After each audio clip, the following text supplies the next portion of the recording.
I began as a young reporter at Life magazine when Life these are the pre-television years. This is the late 50s, early 60s. Life was everyone's window to the world. It was the most successful magazine. It had about 25 bureaus around the country, around the world. So it was absolutely thrilling to be there. I have covered a lot of celebrities. I mean, we once spent a weekend with Betty Davis at her house in Connecticut, which in itself was extraordinary. We had the opportunity to see people for not just an hour interview, not just a soundbite. But I've often felt that the most extraordinary people are the people no one ever heard of. As an example of the backstage life that one is always seeing and that often doesn't get reported, I still remember a night in London with John Lennon. This is at the peak of the Beatles' popularity. They were a worldwide phenomenon. He came into a television show, Ready, Steady, Go was the name of it, and we were backstage. And he suddenly just grabbed me, and he said, you know, you're not going to believe what's happened. And I said, what? And his father, whom he had not seen since he was 5 years old, had appeared that day in his life. And I never saw anger in my whole life like this. His father, of course, wanted to share in some of the profits, and to see, he was just about to go on stage, and he's telling me this absolutely, he is so angry that he can barely speak, and telling me the details and how he felt, and then went on stage to do it. And I thought, this is just incredible.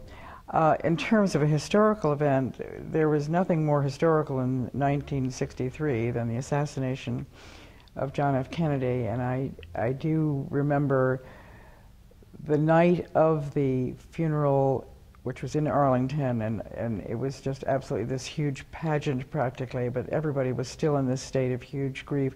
We had to go back to Arlington that night because the editors of Life, who were going to bring this to the country for the first time in color, wanted a picture of the grave at sunset. But we went back there, and at this point, when I think now of the credentials that are needed to do such things, we just went back there. There on the hillside it turned out that the one on television, the grave on television, was not the grave. It was the real grave, and there was the casket of the President of the United States who had just died, just sitting on this hill. And we had to wait until 11 o'clock at that night, sitting on the hill with the casket, looking across to the Lincoln Memorial. It was a rather amazing experience while they readied the right grave. Perhaps it's too macabre a story, but it's, in some ways, it's an unforgettable one for me. It's sort of because it gave the chance to reflect on all that had happened, and then at the finale, this would never happen again. The grave was ready, and a limousine drew up, and it was Jackie Kennedy. And the photographer literally grabbed me, and we just rolled down the hill. He did not take that picture of Jackie at the grave. That would, in this age of paparazzis, can you imagine not taking it? And we just rolled down the hill in the wet grass, and that was the end of our coverage. One of the pitfalls is that rumor too quickly becomes news nowadays. And that's scary because it's into the public consciousness so fast. People think things have happened because they heard it quickly on CNN, and that makes it fact. At the same time, things are being covered so totally all the time.